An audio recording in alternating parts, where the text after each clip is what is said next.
We are the third temple, part 2. Now, before I get started with some bullet points on this series, it's a very long series. I quite honestly have spent just glued, absolutely glued in all of my history books that I've bought on the history of John's timeline, the Revelator. So I want to show you some of that. This is what I've been doing 12 hours a day, 7 days a week, nonstop for a month now. I went through all of his complete works. He is a Jewish historian, a Jewish high priest. He's a Pharisee. He was an eyewitness account to the ending of the 40 years ending the law of Moses, going into the Messianic age, the age of the Messiah that started in 70 A.D. So here, I just wanted to show you, in case you wanted to follow along, this is what you can expect when you're reading, and I've read it all, when you're reading the complete work of Flavius Josephus. Now, he's not the only one. I bought about, 6 or 7. But just to give you an idea, because you can pause the video and look, there's illustrations, there's maps, there's all kinds of things. So he's not the only one. I also did Tacitus, Origen, Clement. So here's Tacitus, complete work of Tacitus. So here if you wanted again, I know this doesn't mean much to these or years, but this is the kind of reading that I've been doing to summarize. You can see all of that's highlighted areas, that's underlined. Anyway, so let's see here. Is there another one? Let's see. Herodotus right here. Complete work, of, let me go back to the beginning here. Okay, here. The histories, complete work of Herodotus. Again, eyewitness accounts. So just to give you an idea of how tedious these reads are.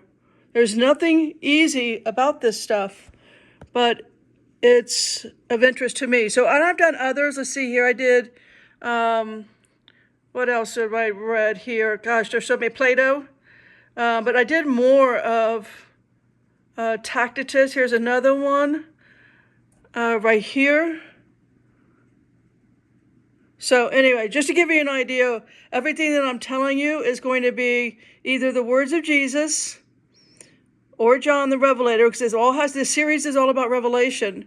And these are all eyewitness accounts. Let's see, what else do I have here? I've got more of Herodotus. I've got Plato. Went through all of that. So anyways, just give you an idea. This series has done it's been, I don't know how many hours. What's 12 hours a day times 30? That's how many hours I've put into reducing it down to make it as simple as possible for everybody to follow along, because this is about, at this point, I feel like my mission is, what's the word I want? Unindoctrinated, is that a word? To shed the indoctrination that's in the collective psyche, because it's terrible. So the bullet points on this is, when I say this, the rest of the series, however, I mean, the series is like 20,000 words long, and then there's me adding to those words as I think of it, as I'm inspired, as I record these.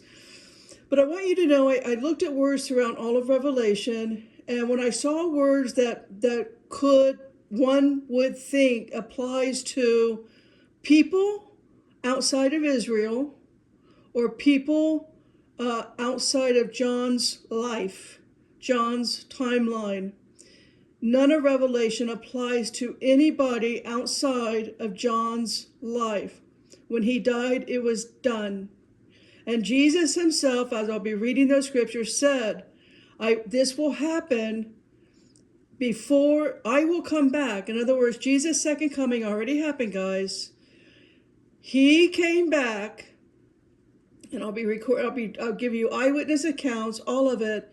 He came back, and it was all over by 70 A.D., and John lived past 70 A.D.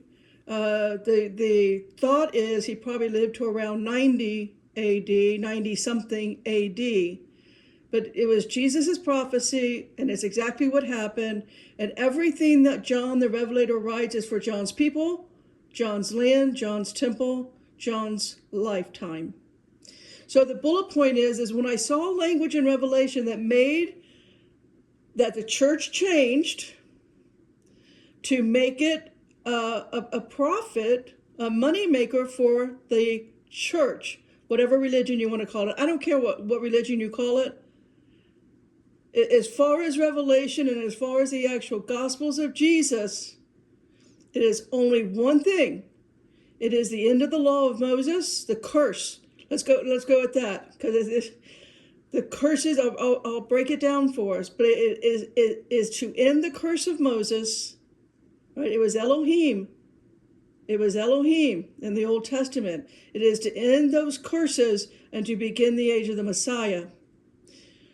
Now, in order for me to know that for sure, I had to sit with my Septuagint, I had to sit with my Sefer Hebrew Bible, and I had to sit with my Targum, Aramaic, and all of the lexicons. And so when I saw words that make you think that Revelation is something to come in our timeline, in our day, when I saw words like world, or an age, or the mention of earth, I went and I looked at it, I stopped, I read what it said in English that makes people think that Revelation is still something that's coming, or the second coming of Jesus is still something that's coming. It's over, it's done with. So I looked at the actual, I compared the Greek word, because the Old Testament's written in Greek. I compared the Greek words to those kind of words, like world. The Greek word, then I looked at the Hebrew word, meaning in Hebrew, and then finally I looked at the Aramaic. Everything in this video series, I chose to go with Aramaic because Jesus spoke Aramaic, John spoke Aramaic, the 12 disciples spoke Aramaic. It's written in Aramaic. Right? Everything else is a translation. So if you're going to read the Bible in English, just know you're reading it wrong. That's just all there is to that. And going further than that, if you're going to read anywhere in the Bible without the concordance, it's wrong again. You're not getting the full scope of the story. This video series is about giving you the full scope of Revelation. So if you want to stay with your churchified indoctrination, stop now and don't go further. But if you're looking for truth,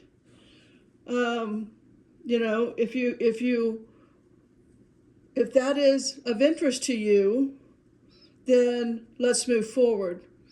So again, the age of Moses, that transition period was 40 years. From the death and resurrection of Jesus until the utter and total annihilation and burning down of Jerusalem. So all of Revelation is a 40-year transition period. But furthermore, all of the prophecies in the gospel, the red letters of Jesus, is also about that 40 years. And a side note, and you'll hear me say this, I'm probably going to repeat myself many times, Hebrews is the last book written, and it has to do with clarifying the last 40 years. The extreme confusion and refusal on the Jewish people to let go of the law of Moses. Jesus came to annihilate it, and that's what he did. There's no gray matter here. It's a black and white.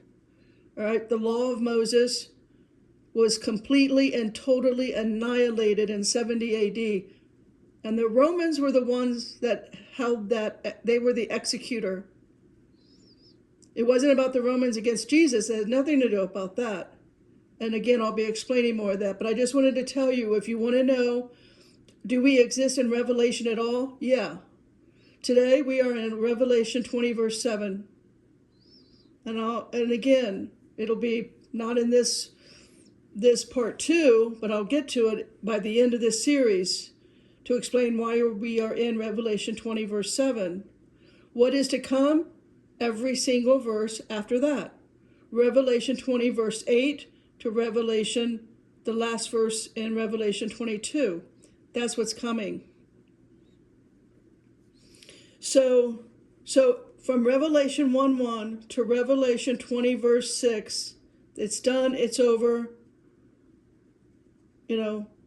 almost a couple thousand years ago now, right? 70 AD. So we can let go of the church indoctrination and the collective psyche, for that matter, of, the fear mongering of the Antichrist or the third temple or the red heifer sacrifice or the apocalypse or the eternal hellfire damnation or the destruction of the earth by fire. Right? That's my mission right now, is to do my part in the revealing, the exposure, and bringing you actual wisdom of the truth of the Word of God. I have nothing but time, and I can't get out of this chair. Right? I don't hardly ever leave this room. That is the blessing of bone cancer. You count how many steps that you're going to take in a day. Because when bone cancer sets in, especially like it's in my ribs now, that means no movement. So this is the only thing I can do, is to do my very best to bring you the truth. Let's start with Matthew 21:13. And said unto the, and you'll notice my voice gets weaker and weaker. There's nothing I can do about that. Hold on. Matthew 21:13. And said unto them, it is written, my house shall be called the house of prayer, but you have made it a den of thieves. That has not changed. The only thing that has never changed and never will is that, call it a temple, call it church, whatever religious system, all right, the religious system is a den of thieves. My video are for those who want to stop the religious idolatry and just love and follow the words of Jesus. That's it. Idolatry is for big business rituals, timed rituals, by the way, same time every Sunday or Saturday, whatever day, doesn't matter. Rituals. That's what they had in the law of Moses. And if you don't understand how much the law of Moses is practiced today in the religious systems, you're simply not following Jesus. You're not listening to what he said. You're not taking the time to read the history, the eyewitness accounts of who was there. I just showed you. It's on my Kindle. It's all there for you to read. It's probably on paperback, but at this point, I just use Kindle because I don't even want to have to walk to the door to get a package, especially not the mailbox. Too far away. All right, so we got to let go of the indoctrination. It's all brainwashing. And just pray. Pray to be freed from the collective psyche, the enslavement. So let's look at eyewitness accounts, again, the church history by the Jewish historians, because that's really, the entire Bible is really, doesn't reach outside of the Israelite people that much, except for wars, right? And it certainly doesn't extend beyond Israel. So I just want to pay honor and respect to what the Jewish people went through, all of Revelation. You and I know how horrific it is. It actually did happen verbatim. So what does this say? When we start with Revelation, first of all, 1 to 11 is already done. All right, Revelation 1 to, that whole, what's the really scary stuff in Revelation 9, that army of Revelation 9 with the stinging scorpion tails and the hair like a woman and face like a man and all of that, that is what the Roman soldiers looked like. I'll be talking about the Roman soldiers. I'll be talking about the last 3.5 years. I'll be talking about the Great Tribulation from the eyes of the people that were there and wrote it down. So I'm going to back up to Revelation 10, verse 7. But in the days of the voice of the seventh angel, when he shall begin to sound, the mystery of God should be finished, as he hath declared to his servants and the prophets. So the mystery is that Israel will suffer its utter annihilation. It will not one stone left upon another. And that the Jewish people will be exiled into nations all over the planet.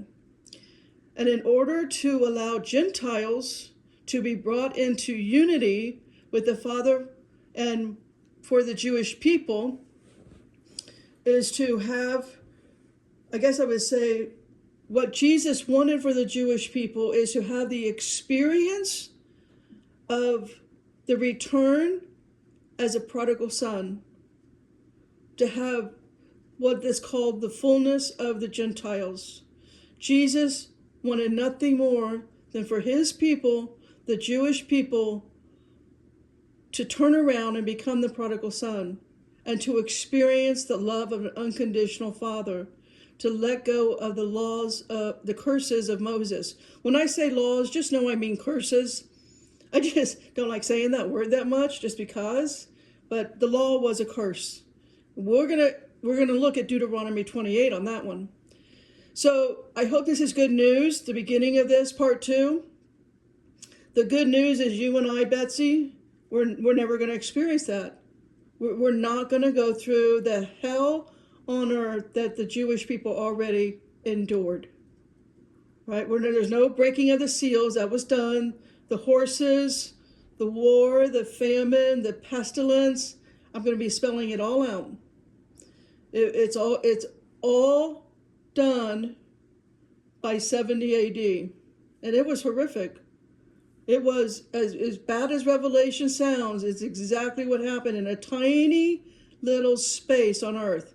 You know how small the country of Israel is? Or Jerusalem? Or Armageddon in the valley that's already been done?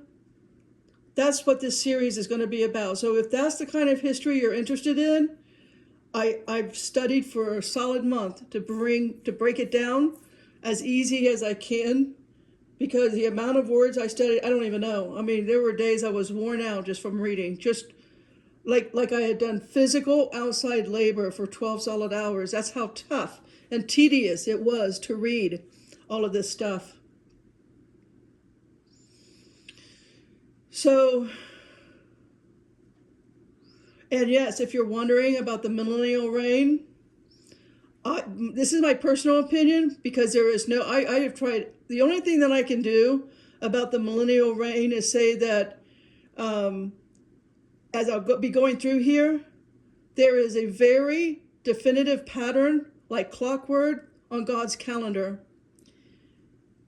And so what you can't find is, because you cannot find anything on the millennial reign. But I do not believe that that is what is to come. I believe that that is already happened.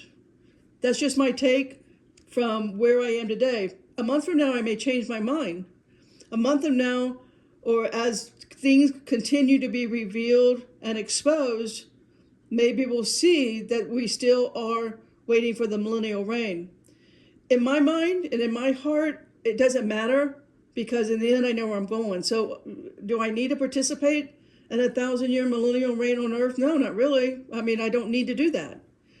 I know that I'm going to die soon, sooner than later, and I'm going to get my glorified body and my new name and my ring and all of that the prodigal son gets. That's what's going to happen. So it doesn't matter to me about the millennial reign. I spent way too much time. I gave up on even trying to find anything about it, because it's so much of our history. At this point, I got to be honest, I don't believe we're in the year 2025. I think the absolute manipulation, corruption of calendars and systems at this point is so broken, because we're in Satan's little season. None of us have any idea really what year we're in. But again, does it matter? What we do know is we're going to die and we're going to go be with the Lord. Amen? All right, so let's move on.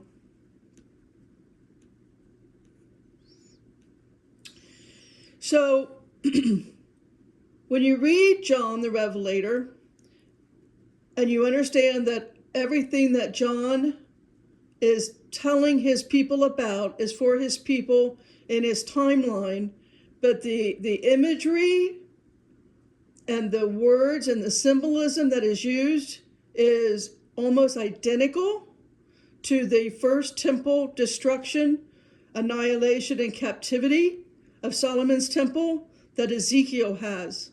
So when you put John, the Revelator, up against Ezekiel, because it has to do with the same thing, the first time and the second time and the last time of the takeover of the temple and the killing of Jews, bringing the Jews in captivity, it's all the same. It's a pattern. That's why I think the millennial reign already happened, because if the end of the age of Moses to the beginning of the age of Messiah was a 40-year time period, why wouldn't the age of Messiah also be 40 years after 70 AD? It only makes sense that that happened way back then. Try to find really anything in that 1,000 years, 40 years after 70 AD. I threw in the towel. I just couldn't do it. Oh, I did find wars, of course. Wars happened. But still mostly all in the Middle East, because Israel's not there. All right, so again, Ezekiel is all about the taking of Solomon and the captivity by Nebuchadnezzar. So there is a Jewish, again, I already talked about Josephus. So he was not only a Jewish high priest, but he was also a general, actually in the Roman war time. He was based in Galilee, and he has 7 books that are called the Jewish War. I read the 7 books along with all of his other work, so I already showed you that contents. But so in case you're wondering, specific to the war, the Great Tribulation that never was before and never will be again, that is thoroughly recorded. I don't know if I showed you Tacitus. I didn't show you Eusebius. I forgot to show you that one. But if you want to know the church history, more specific to church history, that's going to be by Eusebius. But also Clement of Alexandria, and there's Clement of Rome, and there's Polycarp, who was a direct student of John the Revelator. So again, these are some names. If this is something that interests you, these are the people that I'm reading. So what we need to understand is that even the disciples all spoke on the imminent invasion in this generation. If you were to take anything from part 2 of this series, understand the culture and the language of the day. Jesus was very clear in this generation. Jesus is talking, and he always uses the word "in this generation." That's not a future generation. That's literal. That literally Jesus is saying to a Jewish audience, and the Jewish audience in that timeline, not in our timeline, but in their timeline, a generation was known to first century Jew to be a 40-year period. It's just that simple. Jesus is using language his people understood and knew very well. So as you're reading the red letters of Jesus, understand every single time he says this generation, he is talking where he's sitting right there saying those words, and the clock began, the countdown begins. 40 years from now, not one stone will be left upon another. That's what Jesus was saying. Now that doesn't benefit the church. You can see now how that will not benefit or make any money for the church, right? You can see that now. All of that is easy enough for you guys to find out. So this imminent invasion in this generation, Jesus will spend 5 entire chapters, all in red letters, and those chapters are Matthew 21 to 25. It's repeated in Luke 19 to 21, again in Mark 11 to 13, but also in John 2, 13 to 22. I can tell you throughout this series, I've got well over 100 Bible verses. I cannot read them all. So you may want to pause and write down Bible verses and get with your friends and family and loved ones who are interested, who are like-minded with you. They want the real stuff and not churchified stuff. And do your own Bible study on this. So you got to ask yourselves, why do we not understand that when we're reading it in English, it's not good enough. You can't read the Bible in English, at least most of it. Most of it, you need to stop and fact check. Did I say that word? I hate that word, but you know what I'm saying. You got to go to the concordance, to the lexicon. You got to understand, but also you've got to immerse yourself and become a first century Jew person. You've got to be in the mindset and the culture of a first century Jew, or we're not going to get the full scope of the teachings of Jesus. We can't, unless we go back in time and you're sitting at his feet and you're understanding the way he talks as only a first century Jew could understand, as only a first century Jew knew of their history, because a lot of their history is referenced. Other prophets like Ezekiel and Isaiah, Jeremiah, Daniel, they're all referenced. But this was so packed in the heart of a first century Jew, they knew it. They knew it to their core. They didn't need to question. And so that's why I've decided, I've always looked at the Hebrew word, concordance, I've always looked at the Greek. But this series, I had to go to the Aramaic. I had to finally get to the nitty-gritty and get the Aramaic lexicon and do it that way. Now that's online for free, guys. Just put in Aramaic scriptures, Aramaic lexicon, and you can cross-reference all of this for yourself. All right, so I forgot to write here in verse 17, that the God of our Lord Jesus Christ, the Father of glory, may give, this is Ephesians 1:17. This is the prayer that I pray for myself every single day. This is the prayer that I prayed to do this video series, and the prayer that I prayed before I started my studies every day. Again, Ephesians 1:17, that the God of our Lord Jesus Christ, the Father of glory, may give unto you the spirit of wisdom and revelation and the knowledge of him. So that's my prayer for you guys out there. That you guys will pray to come out of indoctrination, out of the idolatry of religious systems, and just get the spirit of wisdom and revelation and get to know Jesus. So in Matthew's gospel, I'll be concentrating a lot on Matthew, but I'll be throwing Luke in there as well. But in Matthew's gospel, which is, and the reason I'm using Matthew, it's a longer gospel, and it's a more detailed account because he took shorthand. But again, I'll throw Luke and some Mark, but Matthew is just very detailed. So Jesus' prophecies on the fall of Jerusalem and the temple, starting in Matthew chapter 21 to 25. So that's 5 chapters on one event. It's all red letters for the most part. Every bit is red letters. And it concludes at the start of chapter 26 with the announcing of his crucifixion that's going to take place in 2 days. And in chapters 21 to 23, his specific focus is on why the devastation to the Holy Land, to Jerusalem in Israel is coming. Now in chapters 24 and 25, Jesus explains what it's going to look like when it arrives. And again, it's an echo of what Ezekiel describes about the Babylonians bringing about the utter destruction upon them in the first temple, right? It's a pattern, and by the end of this series, it's be super clear why there is nothing new under the sun. It's so perfect. It's so well. It's not random. It's not chaos. It's going to sound horrible because over 1.1 million Jews will die. Yes, it's horrible. Just I'm talking about the Jewish-Roman War that happens in the last 3 years, 60 66, halfway, midway, 66 AD to the end of 70 AD.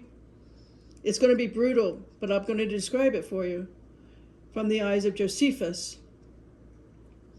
But again, Jesus says that I have come to fulfill the law.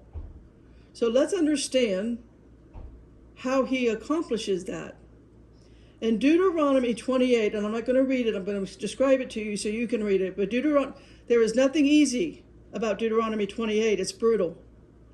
Okay, but in Deuteronomy 28, in verses 1 to 15, everyone is invited to share in the blessings through wedlock to Jesus, and how we become co-heirs and like him, and how we inherit the blessings. However, those who try to keep the law of Moses on their own, they will undergo the tragic, brutal consequences and curses of Deuteronomy 28 verses 16 to the end. And it's like, 16 to 68. So that's the curses. And there's over 40 curses, by the way. Deuteronomy 28, 16 to 18. But here he's going to explain the consequences of holding on to the law of Moses. Now, I just chose one verse to read because I'm not going to read 68 verses of Deuteronomy. But let's just look at, as an example, to set the stage, verse 22. The Lord shall smite thee with a consumption, and with a fever, and with an inflammation, and with an extreme burning, and with the sword, and with blasting, and with mildew. And they shall pursue thee until thou perish. I'm going to end part 2 here because I don't want to make it too long, but I can tell you, when it got to this point near the end before Rome, when everybody was dead, who wasn't dead was enslaved with the mark on their head and their hand. We'll be getting to the mark of the beast there. Josephus watched this. They had no, what's the word I want? Necessities like food and water. People died of extreme heat and inflammation because they've already been weeks without water. And they just dropped dead.